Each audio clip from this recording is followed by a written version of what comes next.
Okay, I think I've calmed myself down. I think whatever this lady says will not upset me, or you'll hear me pound on my desk. Congratulations. What do you mean, congratulations? I'm stuck in the back. I don't know how long I'm going to be able to record this before something or someone starts making a lot of noise, because there is definitely someone outside doing something, banging on something, or whatever the case may be. They're doing something they shouldn't be doing. Hello and welcome back to Bad Summer. Oh my God, I say super summer. Bad summer. This isn't a super summer, I don't think. If you're new here, hi, I'm Voyia. I play a variety of games. If you ever want me to play something, don't hesitate to ask. I'm getting a big stretch in because I just got done recording 3 games and I'm tired. Oh man, like my eyes are burning. But I'm just excited. Like, I want to play everything all at once. If I had the money to buy an editor, I would hire an editor to edit the videos so that I personally can just keep recording and they can just keep editing them until they're tired. Of course, I'm not going to force somebody into editing my videos. But anyways, yeah, how are you guys? I hope you guys are having a fantastic day. And if not, I hope you make your day a little bit better. Don't forget to like, comment, and subscribe. And now that we got that out of the way, hi. I hope you're feeling good today. You is what he said. I locked eyes with the homeless man's pale, haggard gaze. Sorry, my phone was ringing. He hovered over my seat, glaring into the very depths of my soul.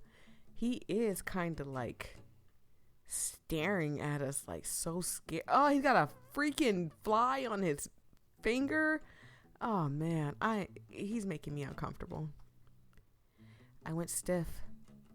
A sudden, inexplicable chill swept over me, sending goosebumps racing over my skin.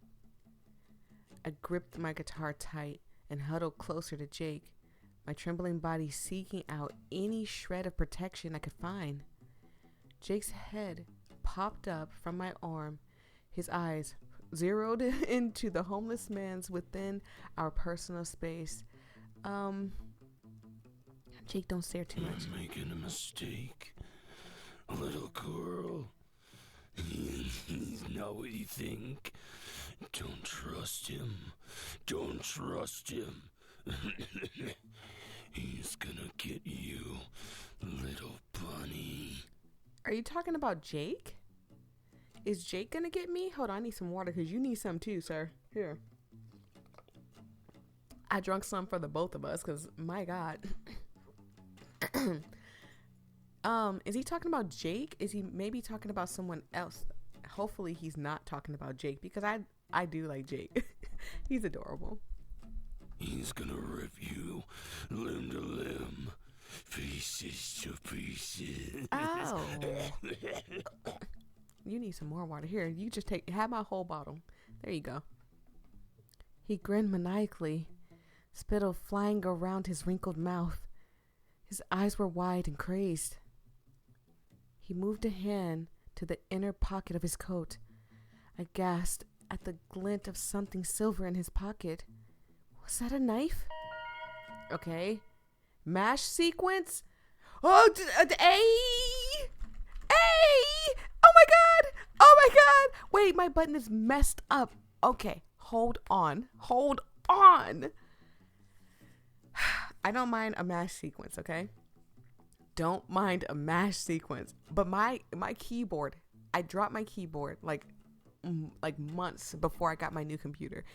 I dropped my keyboard and it's kind of messed up. So sometimes y'all see me typing something in a game and it'll like double hit AA or double hit BB or W or something like that.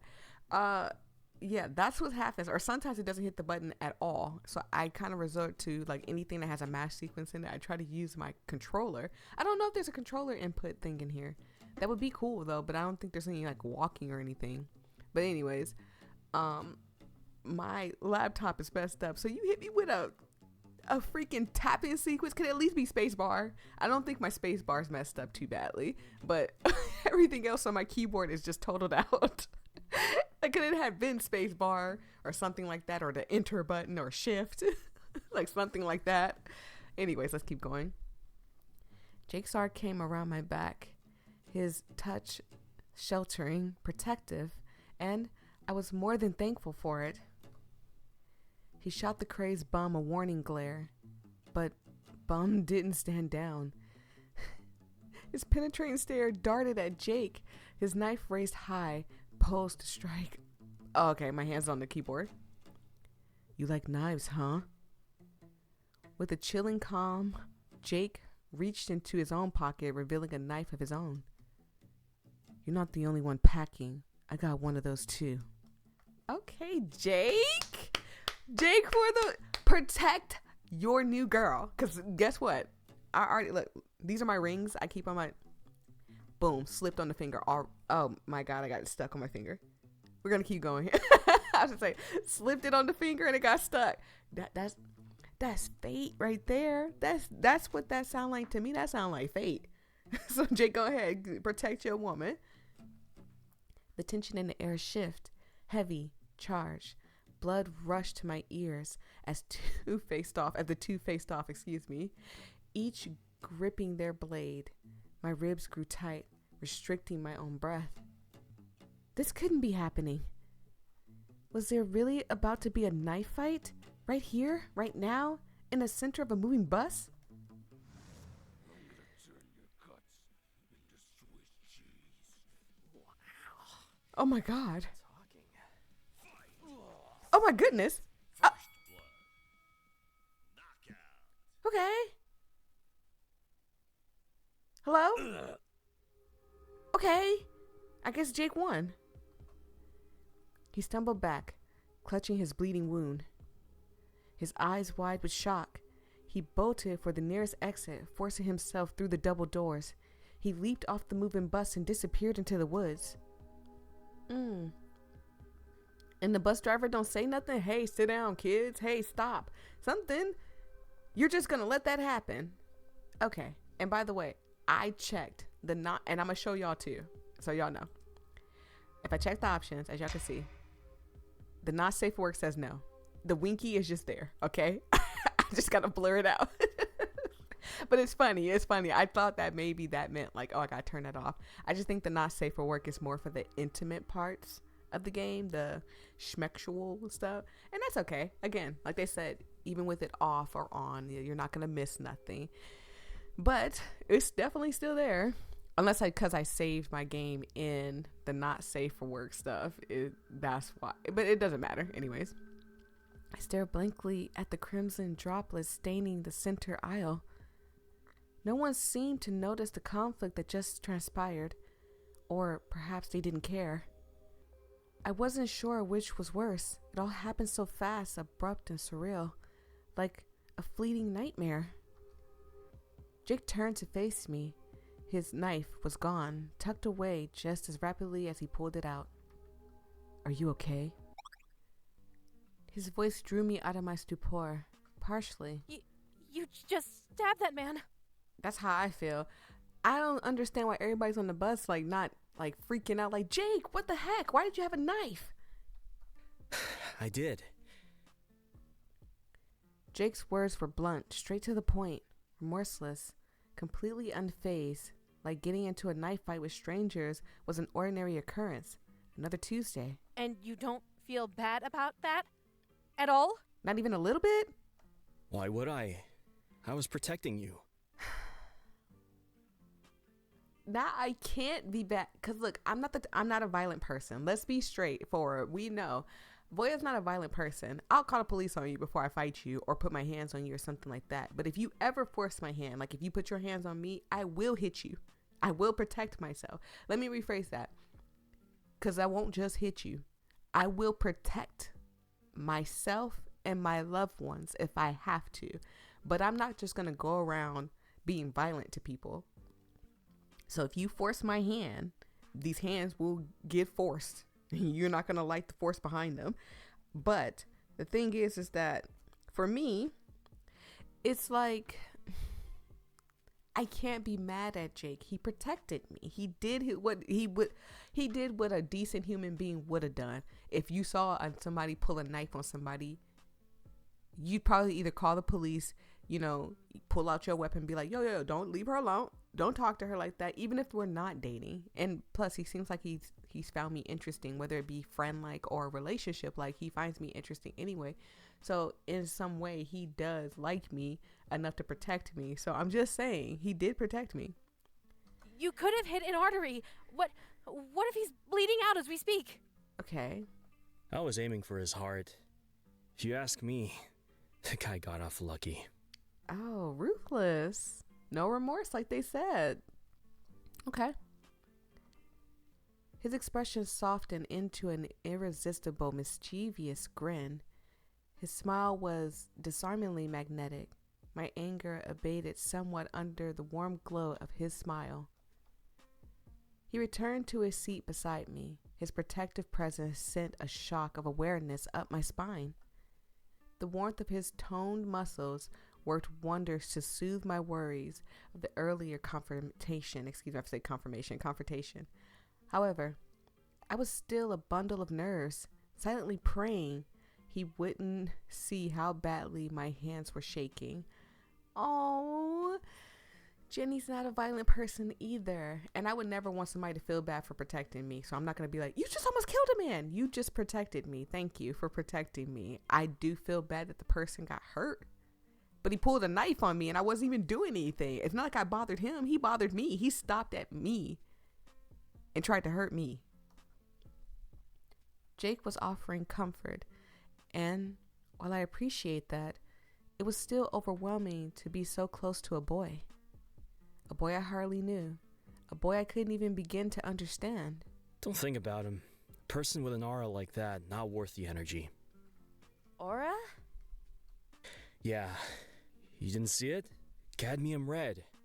It's a pretty color, but dangerous. Angry. Toxic. Huh. That's interesting because I too feel like I be seeing people's auras sometimes. And it's not like I'm like, oh yeah, I'm one of those clairvoyant people. No, it's not that. But sometimes people give off a certain color to me, a certain, like they elude some type of emotion sometimes. And I can feel it deeply. And then sometimes it just spews into me. That's why when I tell y'all, when people cry around me or even in games, if I feel someone crying, I would probably cry. If I see someone happy, I'm gonna be happy. I eat and feed off of other people's emotions. So whatever emotion you spew towards me is the emotion I will spew back towards you. And that's just kind of how I've always been. And I thought it was like a coping mechanism because I'm kind of terrible with talking to people. But maybe it's not. Maybe it's just something like, it's like an aura you give off, like an emotional aura or just a color that comes off of you that maybe like some people like compare blue to sadness, red to anger, orange to confusion, stuff like that. Look, anyone you find with a color like that, you stay far away from it. In fact, you run. Okay. Don't think about him anymore. Screw that bum. He was a fucking bully. He's got a point. Reluctantly, amusement curved my lips. His words were fierce, needlessly vulgar, but also protective. And deep down, I like him. No. He was odd, a little out there, mostly a stranger too.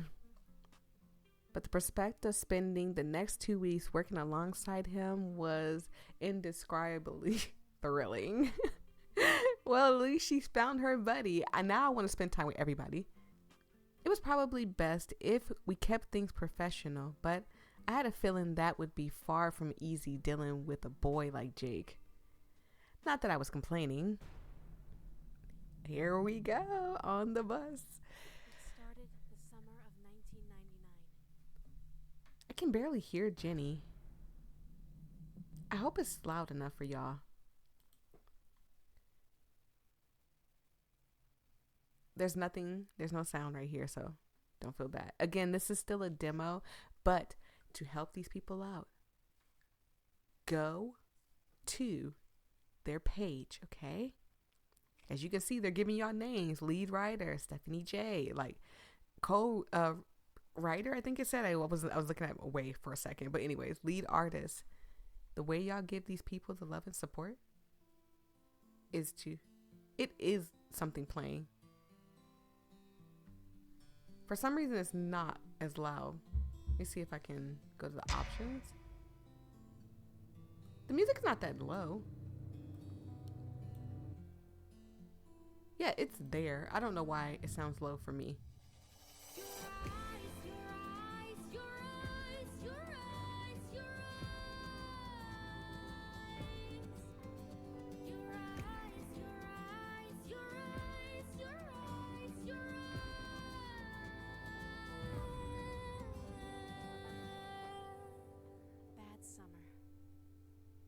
This is so cool.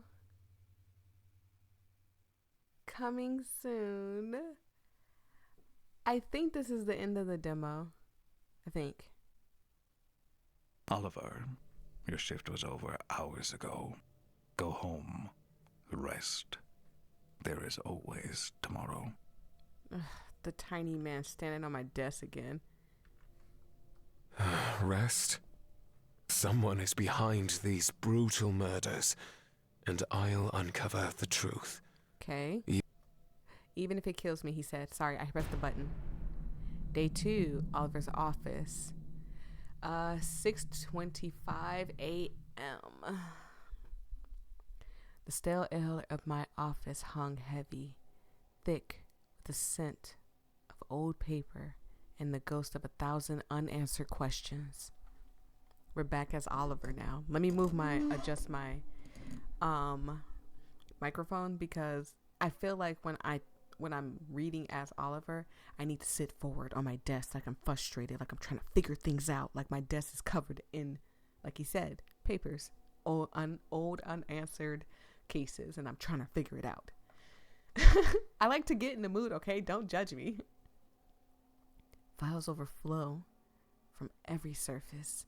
A chaotic landscape of witness statements, manila folders, and a dead-end leads. The Bear Ridge Ripper. The name itself was a brand seared into my mind, a constant, burning reminder of my own inadequacies, my inability to crack this case, to piece it all together. I ran my hand through my already disheveled hair. The rough papers of the transcripts grated against my skin. Another interview, another victim's family member. The grief is palpable weight that settles in my chest. I listened to so many of these recordings, each one a variation of the same horrifying theme. Ripper's brutality, the inexplicable nature of the attacks, the lack of any discernible pattern. What am I missing? Why doesn't any of it make sense? The files mocked me, each one a testament to my limitations. I, Oliver Smith, the man who prided himself on his ability to solve the unsolvable, was staring into an abyss. And the abyss was staring back. I reached for the bottle of scotch in my bottom drawer. The amber liquid a temporary solace. One sip, then another. It dulled the edges of the frustration, the gnawing sense of failure. It didn't provide any answers. It never did. As much as I wanted to, I couldn't drown in my own despair. I had to keep digging, keep searching. The victims deserved justice. Their families deserved closure. And I needed to know. I needed to understand. Even if the truth shattered everything I thought I knew. The only reason I'm not talking is because I'm like, that's right, Oliver, you're saying everything I'm thinking. That is literally why I'm not talking. There it was again. Watching, waiting, whispering obscenities. I felt its menacing presence all around me. Shadows clawed relentlessly at the corners of my weary mind. By the way, the person voicing Oliver, I think, It's in the first video I posted. They posted a lovely comment. And all I can say is if you're watching this video, you did a spectacular, all the voice actors. If you ever see me play your game and you did the voice acting in this game, let me tell you, you guys did a phenomenal thing with the way that y'all speak, that y'all really are drawing. The voice acting is really drawing me in. Like, I feel like I'm watching a movie. I feel like, yeah, that's right, Oliver, crack the case, let's go. Like, I'm excited. Like, I want Oliver to crack the case, to figure out this whole thing of this killer, the Ripper, and stuff like that. So it's like the voice really draws me in. The voice acting is phenomenal, amazing. 10 out of 10, 1,000 out of 10, a million out of 10. All of you guys did great. Even the bum that needed a little water. And again, I need water now. Amazing. Another PA announcement blurted from the speaker. Don't look. Pretend it wasn't there. No sudden movements. Don't run. Don't speak. Do not approach. Mm-hmm. But deep down, there was a gnawing curiosity. A dark urge to stare into the abyss, to experience and indulge in all the horrible depravity it had to offer. Ooh. Who was it that gazed so intently from the abyss? Do we interact with it? And they might give me the option to pick. Do we interact with it? That's my problem. Why did it have such a fascination with the likes of me? A simple mortal with a mundane desk job. Was I special? Or could this all be some sick illusion? Okay. Curiosity stare. Look away. I knew it. The curiosity is going to always be there. The curiosity of what that is could be the thing, but our job tells us not to look at it. Look away from it. Don't stare at it. Don't give it the satisfaction of looking at it or bothering it or talking to it or anything. But then that curiosity in the back of our heads, like, why? Do we trust our job well enough? I don't. I'm going to tell you right now how I feel. Do we feel that Oliver trusts the job enough to listen, to look away, to ignore it? Personally, I think Oliver does. Me personally, I question everything. So curiosity would make me stare at it. But Oliver would make me look away. Does that make sense? Am I making sense? My thoughts are kind of not jumbled. Let me be clear that my thoughts aren't jumbled. My thoughts are more like, what do I do? Which direction I take and stuff. So it's throwing, answers at me. So I'm trying to grab them out of the sky and put them together like a puzzle. So, but my thoughts are clear. They want me personally to look at it because I feel like my job is lying to me, especially the tiny man that stands on my desk. I think he's lying to me by a lot of things. But I'm going to say that Oliver's not going to want to look at it. Sorry to talk this long, but I just feel like Oliver's not going to want to look at it. Look away. Reason screamed in protest, every instinct urging self-preservation.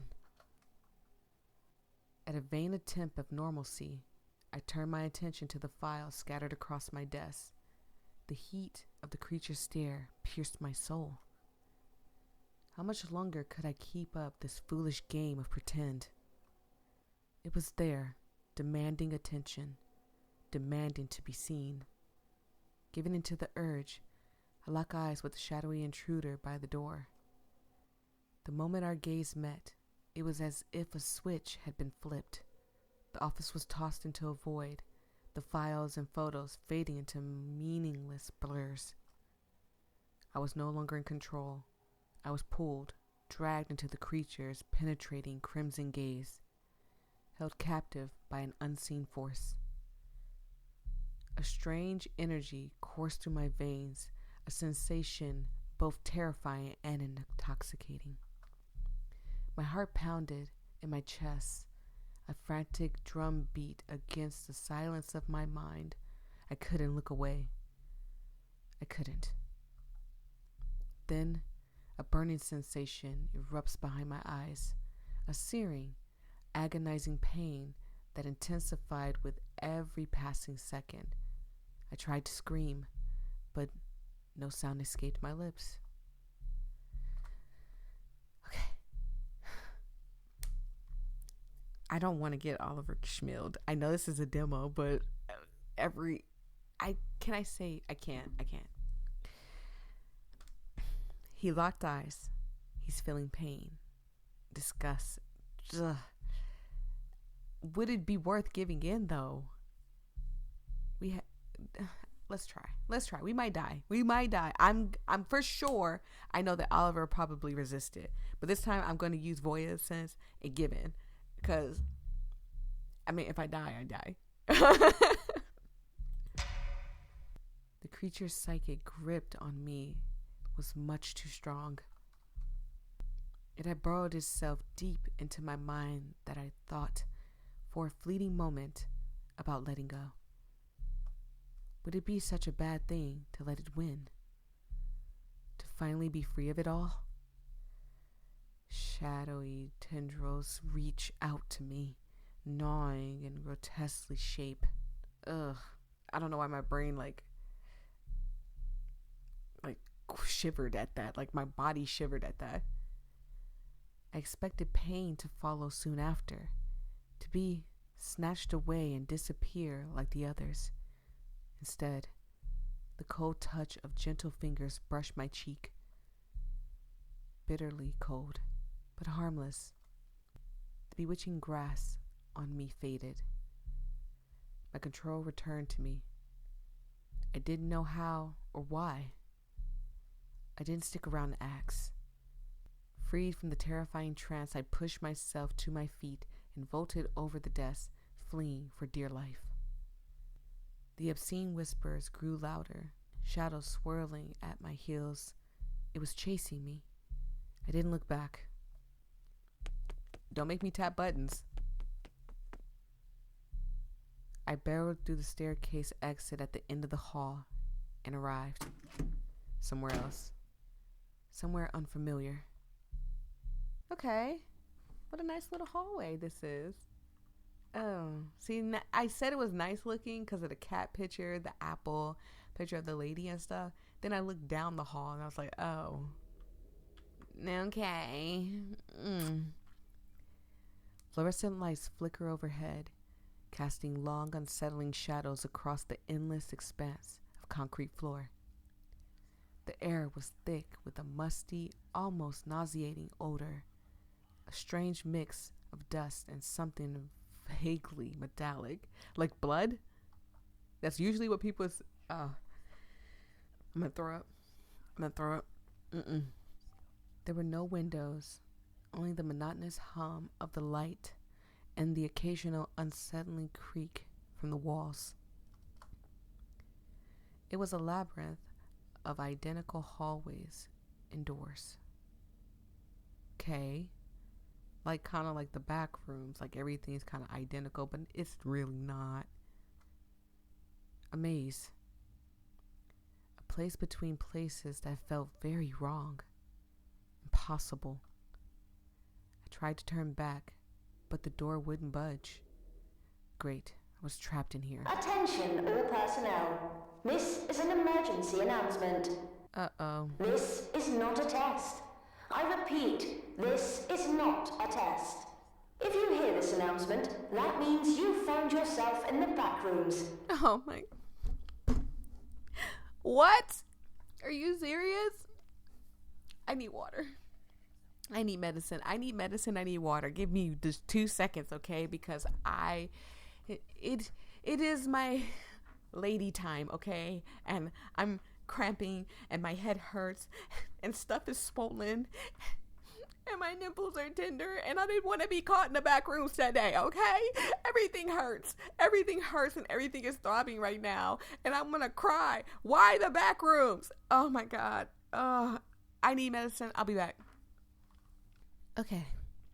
I think I've calmed myself down. I think whatever this lady says will not upset me, or you'll hear me pound on my desk. Congratulations.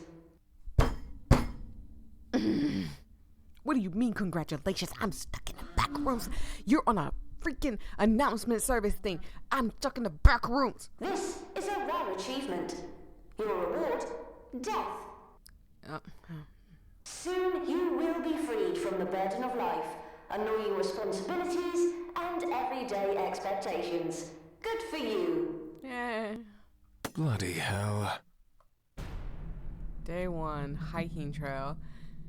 Does Oliver get out of the back rooms? We finally arrived. The double doors of the bus slid open, revealing the golden lights of the warm summer afternoon. My bulky pack and the guitar strapped to my shoulders, I rushed through the aisles towards the exit, eager to feel the pleasant open air on my skin.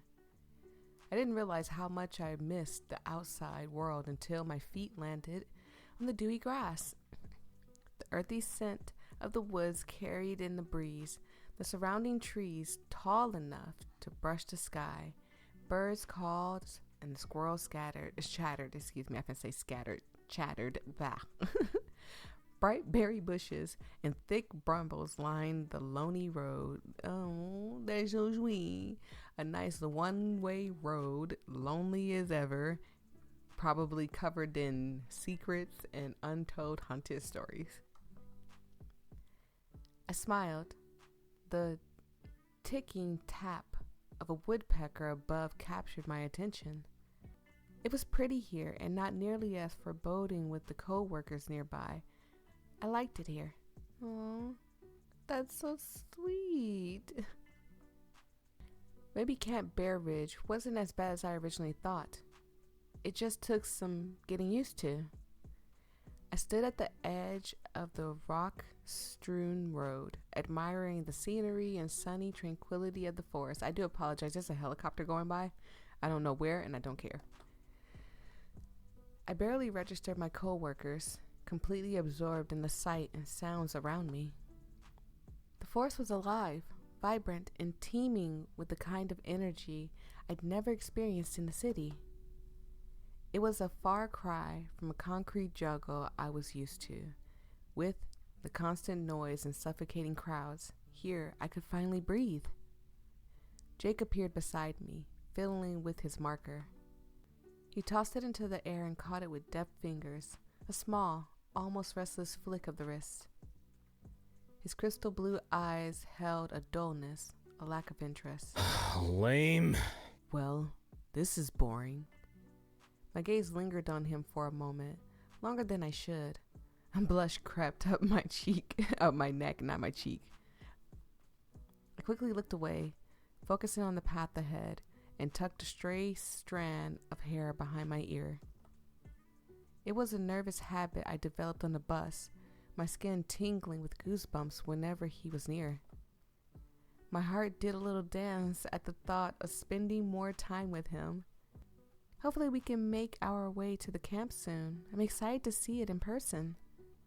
Jake didn't respond. His gaze instead had drifted down to his drawing on my arm. He stepped closer to me, so close I could smell his marker on his skin. He angled his head, curious, before gently lifting my wrist. Let's see how my girl's holding up. Ah! Oh, Jake! Y'all give Jake a rating, please. 1 out of 10. Because for me right now, Jake is a 9. He's only a 9 for one reason and one reason alone. He hasn't showed me this part of him, but I'm sure as the game progresses and they start adding stuff and getting things better, I'm sure that Jake is going to show us a new side of himself. But Jake is giving me a little like he's a butthole. Like he's got that, so whatever, I don't care, do whatever you want. Like he called me the B word and then make out with me after type of thing. And trust me when I say that does not bother me at all. Okay? We know who mama likes. That doesn't bother me, but I feel like Jake would do it at inappropriate times. Like, do it at the right time, Jake. My cheeks burn from his words. And I'm sure he realized that we're blushing. Look at her skin. It is pale. She is a very pale, beautiful young lady. You could tell when she's blushing. It's cute. How does he have the courage to say such things without getting embarrassed? His confidence seems to know no bounds. His thumb brushed under my arm as he tilts it into the light. The bunny was still there. Bold black lines stretched across my skin. One ear arched cleanly, while the other was a little shorter. The line jagged where the bus had jolted and thrown off his hand. He tried to fix it, but the correction only made it look more curious. Quirky, but not in a bad way. She turned out kind of perfect, huh? She's a little lopsided. Aren't we all? Okay. Let's flirt a little. Let's pull Jenny out of her little comfort zone a little bit and let her flirt. Go ahead. Keep talking. Well, I think she's adorable, just the way she is. Jake turned my arm again, studying it from a different angle. She's got charm. I think that says more about the artist than the bunny. My face flushed with heat. I can't believe I said that out loud, Jenny. Yes, you did. You said it out loud. Without thinking, I pulled my arm back from his grasp. What was wrong with me? No, it's not you, Jenny. Listen, honey, it's not you. It's Voyia. Like, she's like, I've never had these thoughts before, but I'm the little demon, little devil on her shoulder, just kicking my feet like, hello, Jenny. It's time to flirt. It's time to do nasty things. It's time to bark at this man. Bark like you want it, Jenny, because you do. You definitely do, Jenny. I wasn't like this. The words like that definitely didn't slip past my lips. Not without a filter. It's me, Jenny. Hi. I'm the little demon on your shoulder. Let's say not demon. Let's say doggy. I'm the little dog on your shoulder. But something about Jake lowered my guard. Made me feel safe to say things I kept locked away. He didn't press or tease like I feared. Just offered me a crooked smile. Careful. You say stuff like that, and I might think you like me. Oh my God, he made me hit my microphone. You don't have to think. Oh my God. She's hot too. She almost looks like his brother, or his sister, excuse me. Okay, yeah, she's hot too. Don't make me switch sides real quick, because she's kind of cute. The blonde let out a loud, exaggerated sigh. She spun on her heels to face us boldly, tossing her perfect hair over her shoulders. Okay, people, since Ian is late, I'm gonna take matters into my own hands. It's time for introductions. Hi, I'm Summer. The head counselor. Summer's got a...